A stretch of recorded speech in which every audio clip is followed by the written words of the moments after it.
The world's monetary cancer. Within our current monetary system is a cancerous evil that will eventually lead to the harm and destruction of many billions of people around the world. Most people understand or can feel that something is not quite right with the world economy. They see signs of it as prices for goods and services continue to increase, and families have a harder and harder time getting by. Sadly, few know what is going on. The ruling elite does not want you to know about their system that is keeping them at the top of the financial pyramid. Never in human history have so many people been suppressed by so few, and it's all accomplished through our current corrupt monetary policy. Please watch this entire video to discover the monetary cancer that is responsible for most of the inequality and suffering in our world today. Learn how you can choose out of the corrupt monetary system and move to make the world a better place. Remember the saying, money doesn't grow on trees? The truth is that the corrupt world banking system creates fiat money far faster than the trees could grow. The world's economists and bankers try to purposely make the financial system complex to confuse the average person.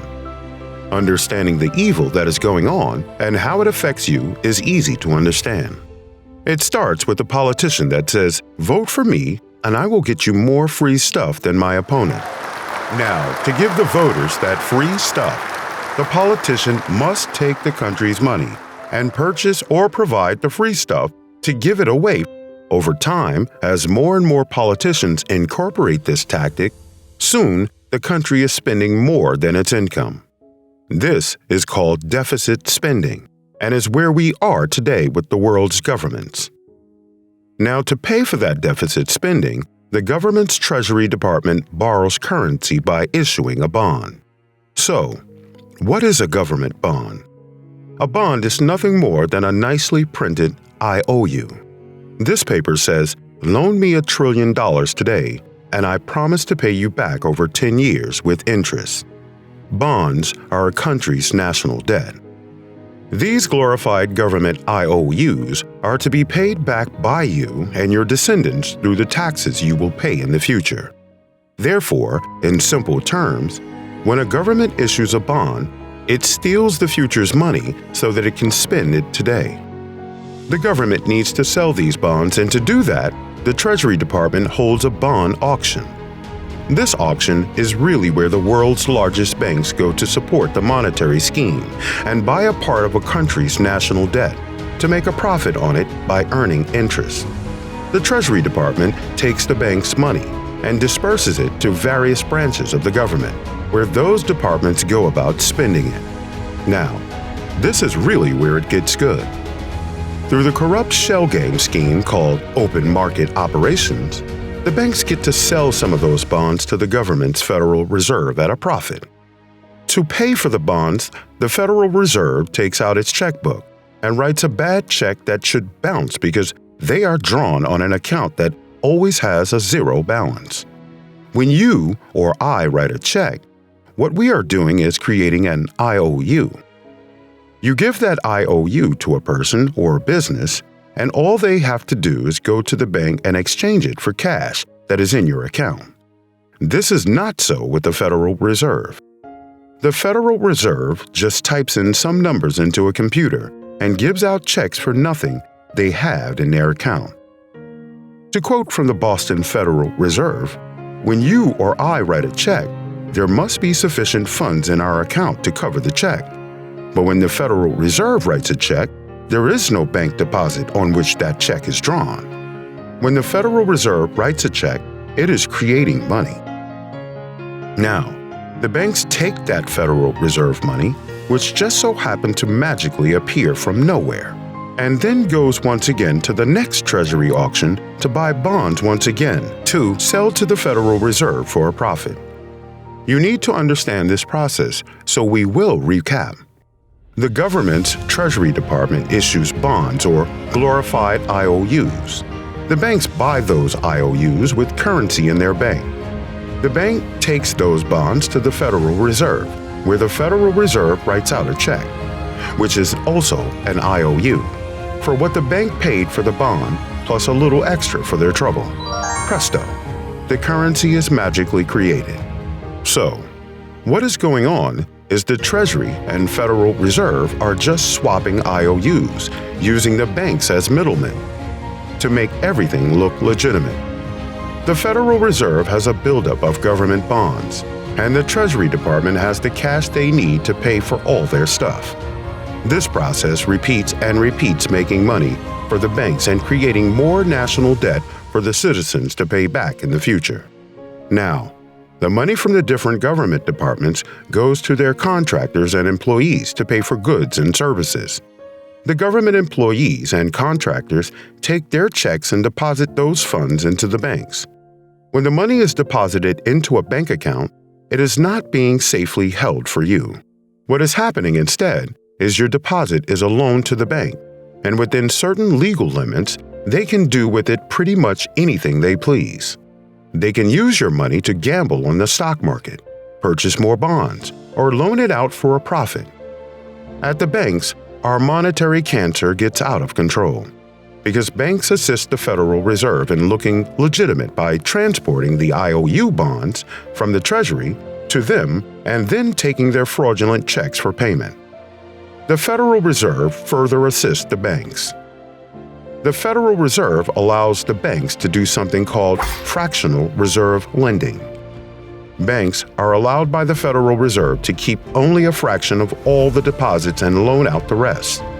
Quoting from the Federal Reserve, commercial banks create checkbook money whenever they grant a loan, simply by adding new deposit dollars in accounts on their books in exchange for a borrower's IOU. What that simply means is, a bank is allowed to create new money by loaning out more money than they receive through deposits. The amount a bank has to keep on hand as a reserve can vary, depending on legal requirements. Now, for our next example, let us keep things simple and use a 10% reserve ratio. So, if you deposit $1,000 into your bank account, the bank can legally take $900 of it and loan it out without telling you. The bank must hold $100 of your deposit in reserve, just in case you want some of it. But why does your bank account still say you have $1,000 if the bank has stolen $900 of it? Simply because the bank left their IOU, called a bank credit, in its place. All the money coming in, the loans going out, and the IOUs involved are just numbers the banks typed into their computers. With your initial $1,000 deposited, along with $900 loaned out, the bank now has magically created $1,900 into existence. People take out loans from the banks to buy things. The borrower takes out the $900 that the bank loaned to him from your account to pay the seller of the item he wants. Then, the seller takes that money and deposits that into his bank account, where his bank then loans out 90% of that and just leaves a bank credit number in its place. So now, there's $2,710 in existence.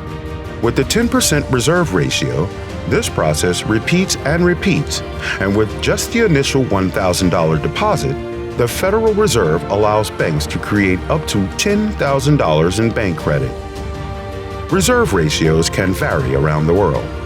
On some deposits, the banks must hold 10% in reserve. On others, it is 3%. And even on some forms of deposits, the reserve requirement is 0. The result is that the expansion of the currency supply by the banks is where it is estimated that 92 to 96% of all currency in the world is created. Banks are spewing massive amounts of currency in the form of digital numbers into our society. As more and more currency is created, the prices of everyday goods and services act as a sponge to absorb the inflow. The more currency we have, the more prices rise. Inflation is the expansion of the currency supply, and rising prices are just the symptom. So, our entire currency supply is just a hocus-pocus scam involving the Treasury, Federal Reserve, and banks to take IOUs and create a bunch of numbers typed into a computer system. The real crazy thing about this system is that it has people convinced that it works. People start working for some of these IOUs in the disguise as money, thinking it's a good thing.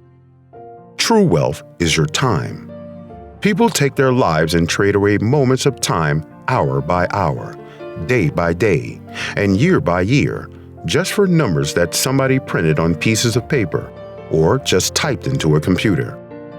Those numbers represent people's blood, sweat, tears, labor, ideas, and talents. We the people are truly what gives the currency its current value. We work hard so that we can have and save some of that currency. A portion of that currency, which we gave value from our work, now goes to pay the tax collector. The tax collector takes a cut and then turns the rest over to the Treasury Department. The Treasury Department takes the tax money and pays the principal plus interest on the bond that the Federal Reserve bought with a fraudulent check drawn on an account that had nothing in it. People think our income taxes are used for schools, roads, public services, and so forth. This is not the case. The income tax collected just goes to pay the interest on the bonds that the Federal Reserve bought with a fake check. The Federal Reserve is committing fraud, and every dollar in existence, be that bond, paper money, or bank loan, has interest owed on it. Now, here is one of the biggest secrets that the ruling elite doesn't want you to know. Before the establishment of the Federal Reserve System in the United States, there was no need for personal income tax. As a matter of fact, the government collection of personal income tax was illegal. When the Federal Reserve was created in 1913, that very same year, the Constitution was amended and ratified to allow income tax to be legal. Coincidence? Or strategic planning by the ruling elite? In your lifetime, how much income tax have you paid? The tax on your work has been silently siphoned away into the hands of those who own the system. Yes, our current monetary system has owners, but before we talk about them, let's talk about the hocus pocus of the so-called debt ceiling. Here is an example to understand what is going on. The debt ceiling is the maximum amount of money that a government may legally borrow. Now, pretend that a government started out borrowing the very first dollar into existence, and that dollar is the only one that exists on the planet. To keep things simple, let's say the government promises to pay back the dollar with another dollar worth of interest. Where do you get the second dollar to pay the interest? The answer is that the government must borrow more money and promise to pay that back with interest as well. So, now $2 were borrowed into existence, but the government owes $4 at some point in the future. This cycle must go on and on, with the result of there never being enough currency to pay the debt. Because of interest, there is always more debt in the system than there is currency to pay the debt. Realistically, because of this problem, you cannot have a true debt ceiling, because to pay the debt, a country must go into more debt by raising the debt ceiling. In order not to collapse the system and expose the fraud, the debt ceiling always must be raised by the politicians. Now, people talk about balancing the budget, paying down the national debt, and enforcing the debt ceiling. They don't understand that under our current fraudulent and corrupt monetary system, this is deflationary and would lead to financial disaster.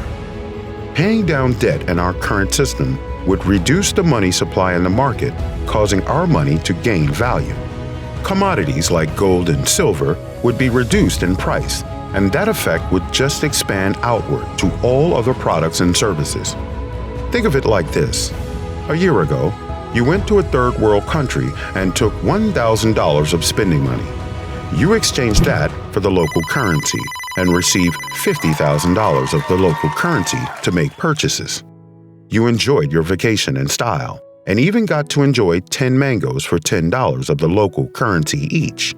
Now, over the last year, your government has been working hard and paying off some of its debt. This has increased the value of your money. You decide to go on the same vacation this year and travel again to the same third world country.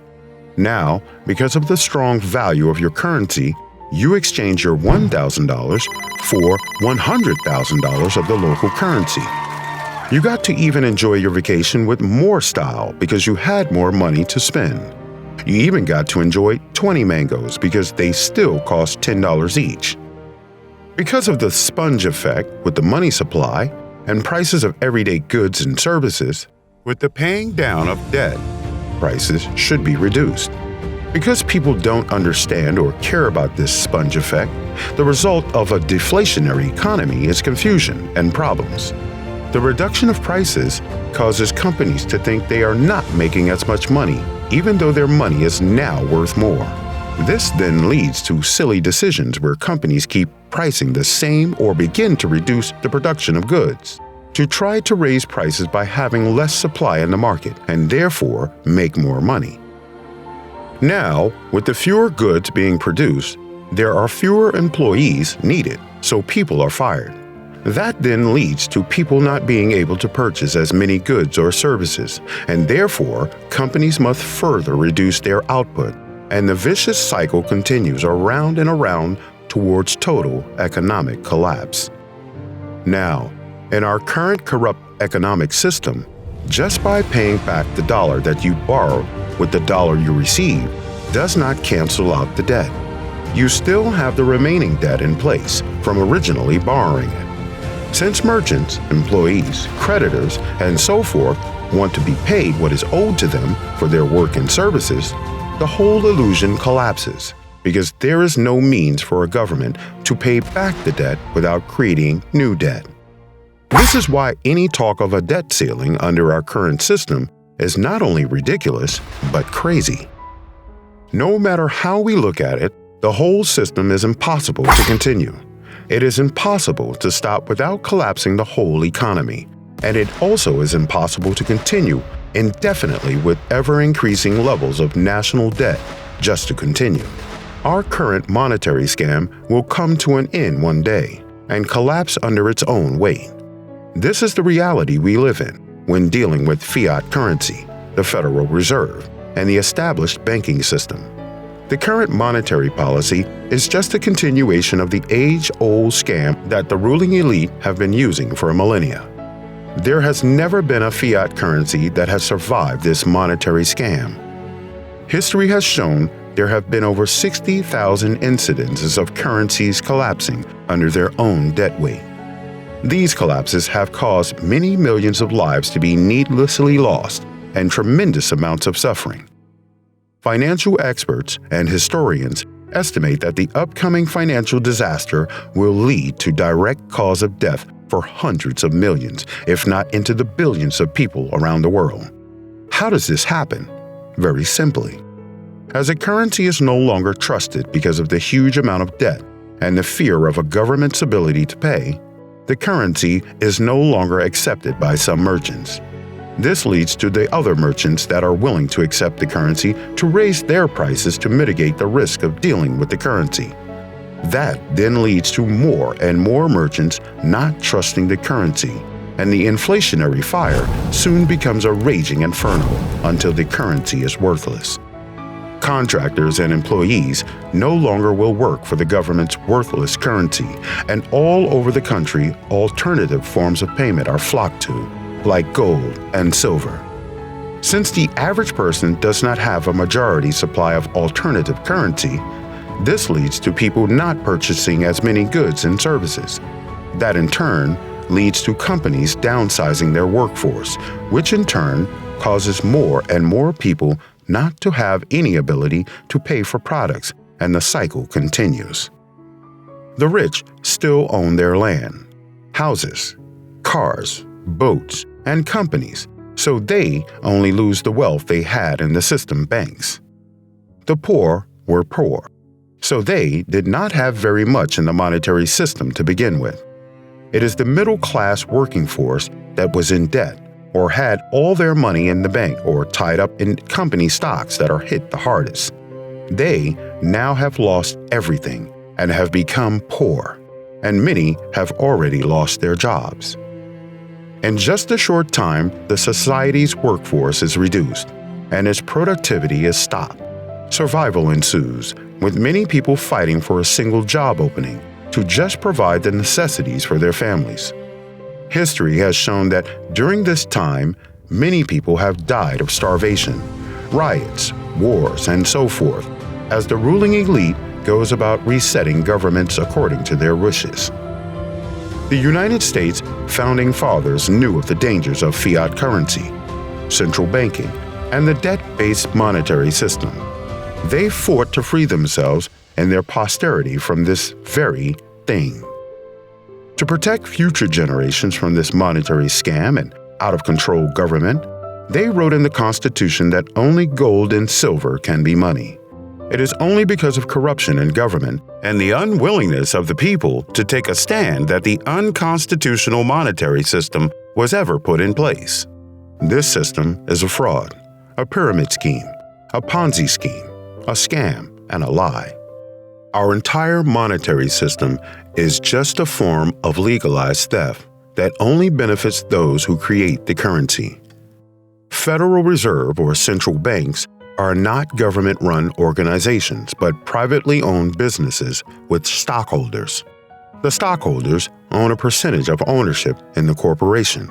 For example, just go to the Federal Reserve's website and see that their stockholders will receive an annual dividend of 6%.